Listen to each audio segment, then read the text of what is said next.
Selamat datang di Pojok Santai.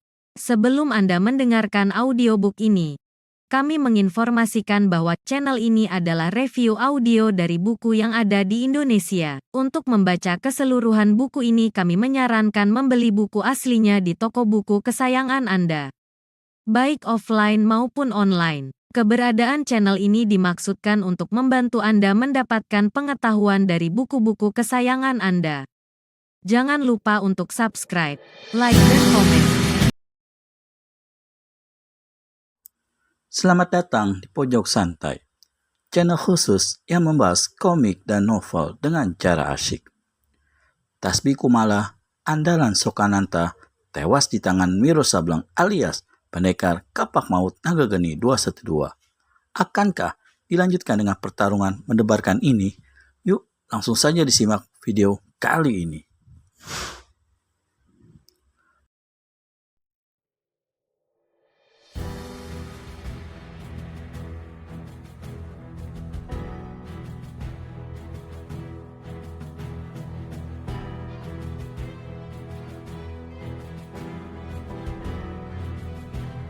Dua jurus di muka, si gemuk pendek Tasbih Kumala keluarkan seru kesakitan. Lengan kanannya yang memegang tasbih terbabat buntung. Buntungan bersama tasbih mencelat ke udara. Kapak Naga Geni 212 berbalik dan ceras. Terpisahlah kepala dan badan Tasbih Kumala. Lumerlah nyali Sokananta. Tanpa tunggu lebih lama, pemuda ini balikan tubuh dan ambil langkah 1000. Hei, jahanam cacingan, kau mau minggat kemana? Tempatmu toh di neraka. Wiro gerakan tangan kirinya, siap untuk lepaskan pukulan sinar matahari. Tapi dibatalkannya. Sebagai gantinya, dia lepaskan satu totokan jarak jauh yang ampuh. Tak ampun lagi, tubuh Sokananta yang lari kencang itu mendadak sontak menjadi kaku tegang. Permani meratap memeluki mayat ayahnya. Ayah! Wiro telah melepaskan totokan gadis itu. Kegelapan malam, angin dingin yang mencucuki tulang-tulang sumsum, tebaran mayat di mana-mana, serta suara tangis Permani merupakan hal-hal yang tidak enak bagi Wiro Sableng. Setelah menunggu beberapa lamanya, Wiro kemudian berkata, "Tak ada gunanya tangis itu, Permani. Tak ada gunanya membuang-buang air mata lebih banyak. Kejadian begini sudah ditakdirkan menjadi nasibmu oleh Yang Kuasa. Masuklah ke dalam goa." Gadis itu sadar. Perlahan-lahan dia berdiri dan menyeka kedua matanya. Setindak dia hendak melangkah ke mulut goa, pandangannya membentur Sokananta yang tegak kaku akibat totokan Wiro. Maka menggemuruhlah amarah Permani. Dengan segera dia mencabut sebilah keris yang tersisip di pinggang ayahnya dan berlari ke arah Sokananta seraya berteriak,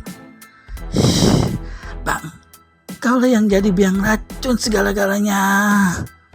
"Permani," seru Sokananta dengan keras tapi gemetar. "Ampunilah selembar nyawaku ini."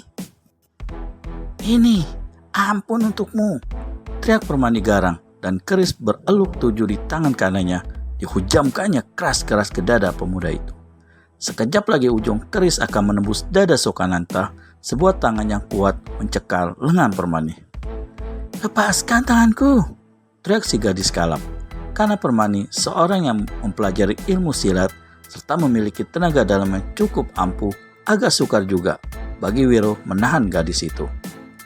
"Dengar Permani, kematian dengan tusukan keris seperti ini terlalu enak baginya," kata Wiro.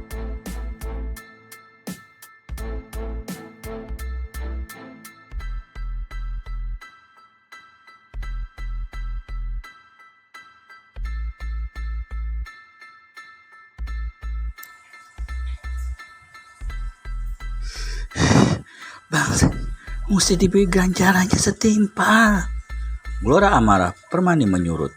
Dua bola matanya memandang besar-besaran ke arah Wiro, dan dia kemudian maklum apa yang dikatakan Wiro adalah benar. Dilemparkannya keris di tangan kanan, lalu dijambaknya rambut Sokananta dan diseretnya ke dalam goa. Dengan rantai-rantai besi yang dulu pernah mengikat Panulu, Permani membelenggu kedua tangan dan kaki Sokananta. "Permani, kamu bikin apa?" tanya Sokananta. Keringat dingin membasahi sekujur badannya. Namun, gadis itu tak menjawab. Dia lari keluar goa. Sewaktu masuk lagi, di tangannya ada seutas akar gantung sepanjang 1,5 tombak. Permani putar-putarkan akar gantung itu di atas kepalanya. "Permani." Suara suran Sokananta putus dilanda bunyi akar gantung yang mendera dadanya.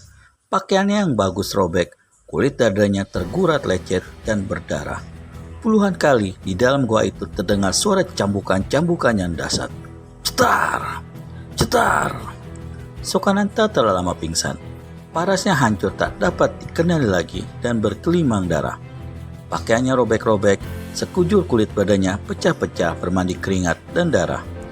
Bila matahari mulai naik di pagi keesokannya, maka di depan mulut goa itu kelihatan sebuah kuburan baru lagi. Kuburan Manik Tunggul yang berdampingan dengan kuburan Panulu. Di bagian kepala kedua kuburan itu diletakkan 2 buah batu besar, dan pada batu itu dengan 2 ujung jari-jari tangannya, Wiro telah menggurat nama kedua orang itu. "Kau akan kembali ke kota?" tanya Wiro Sableng yang berdiri di samping Permani dan tengah memandangi 2 kuburan bertanah merah itu. Si gadis gelengkan kepalanya. "Memang tak ada gunanya ke Paris Salah. Lebih baik terus langsung pulang ke kota kediamanmu." "Tidak, aku tak akan kembali pulang." Wiro kenyitkan kening. "Lalu, aku akan tinggal di sini, akan bertapa di goa." Wiro hendak tertawa, tapi tak jadi. Dia berkata, "Ibumu akan susah bila kau tak kembali. Setelah ayah meninggal, aku cuma sebatang kara di dunia ini." "Jadi, ibumu juga sudah meninggal?" Permani mengangguk. "Kau tak punya kerabat atau saudara?" "Tidak, tapi hendak bertapa di dalam umur semudamu ini. Betul-betul belum masanya, Permani. Kau menyia-nyiakan masa mudamu dan juga masa depanmu." "Masa muda dan masa depanku tak ada lagi sejak orang yang kucintai masuk di bawah tumpukan tanah merah itu," saut Permani, dan butir-butir air mata berjatuhan melewati kelopak kedua matanya. Wiro Sableng menghela nafas. Sungguh sayang, darah secantik ini memutuskan untuk jadi pertapa. Tapi bagaimana dia bisa melarang? Diam-diam diperhatikannya paras Permani dari samping, dan ketika gadis itu memutar kepala ke arahnya, pandangan mereka saling beradu untuk beberapa lamanya. "Dunianya Panulu berakhir sampai di tempat ini, Wiro," bisik Permani. "Aku akan tinggal di sini sampai akhirnya nanti. Pada suatu ketika, duniaku pun akan berakhir pula di sini, di hadapan kuburannya." Wiro Sableng merasa terharu sekali. Betapa agungnya nilai-nilai cinta sejati, pikir pemuda ini. "Di samping bertapa, aku akan memperdalam ilmu silat yang pernah diwariskan ayah." "Oh, itu sudah semestinya," kata Wiro perlahan. Hatinya tetap menyayangkan keputusan gadis itu untuk tinggal di goa itu dan bertapa sekalipun sambil memperdalam ilmu silatnya. Dunia ini penuh dengan orang-orang jahat. Setiap kejahatan kadangkala dibarengi dengan ilmu yang tinggi-tinggi. Aku khawatir tinggal di sini kau bakal menemui nasib buruk. Permani menatap paras pemuda itu sebentar, lalu tundukkan kepalanya, dan untuk beberapa lamanya suasana diliputi kesunyian. Aku akan mencuci tangan di anak sungai tak jauh dari sini. Sebentar aku kembali," kata Wiro. Ketika berjalan kembali ke goa, sehabis membersihkan tangan dan beberapa bagian tubuhnya, Wiro tersentak kaget. Telinganya tajam mendengar suara ribut-ribut, seperti suara orang yang berkelahi, yang diselingi suara tertawa gelak-gelak. Tanpa membuang waktu, dia berlari cepat. Begitu sampai di depan goa, terkejutlah murid Eyang Sinto Gendeng ini.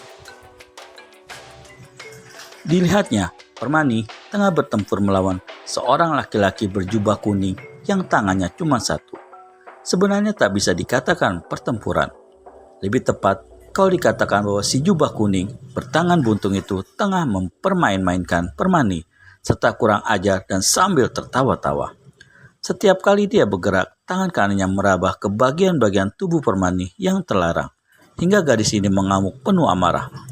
Tapi semua serangannya luput. Tak jauh dari tempat terjadinya perkelahian, tegak berdiri seorang kedua, juga berjubah kuning dan cuma punya satu mata alias picak. Dia menyaksikan perkelahian itu dengan gelak tawa gembira. Ayo Sumplung, robek saja pakaiannya. Biar mataku yang cuma satu ini bisa lihat kebagusan tubuhnya. Sudah lama mataku tak melihat tubuh telanjang. Di samping si mata picak ini tersandar ke sebatang pohon, kelihatan sebuah lukisan perempuan telanjang.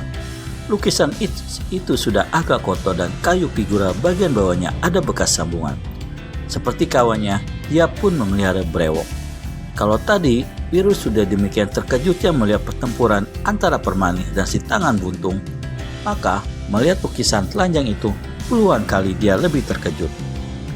Tak bisa tidak, kedua manusia berjubah kuning itu adalah sepasang Elmaut kuning yang telah membunuh si pelukis aneh yang mencuri lukisan perempuan telanjang itu.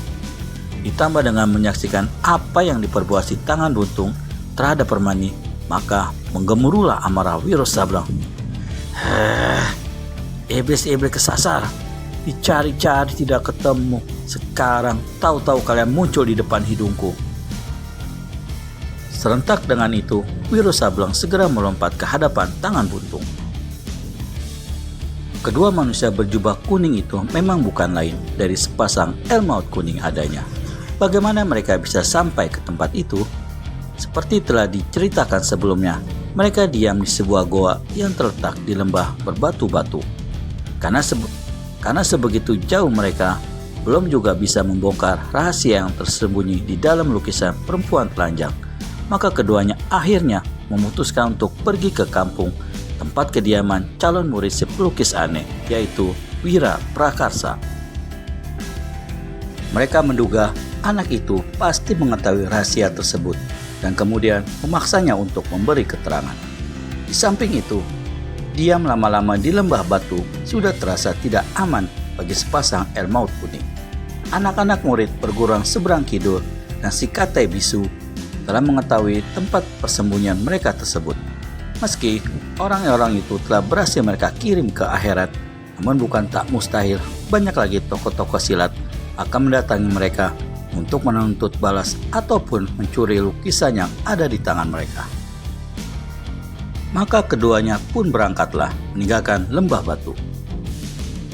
Dalam perjalanan mereka melewati tempat di mana Permani berada dan yang saat itu tengah berdiri di depan makam Panulu dan ayahnya, melihat gadis cantik di tengah daerah liar begitu rupa, tentu saja sepasang Elmaut kuning jadi tertarik. Nafsu bejat merangsang keduanya dan Elmaut kuning kuping sumplung turun tangan lebih dulu hingga akhirnya terjadilah pertempuran. Bagaimana kelanjutan kegeraman Wiro Sableng alias pendekar kapak maut Naga Geni 212 dengan sepasang Elmaut kuning? Temukan jawabannya di video selanjutnya hanya di channel Pojok Santai. Segera subscribe dan tekan tombol lonceng untuk mendapat notifikasi video terbaru dari kami. Terima kasih dan sampai bertemu kembali.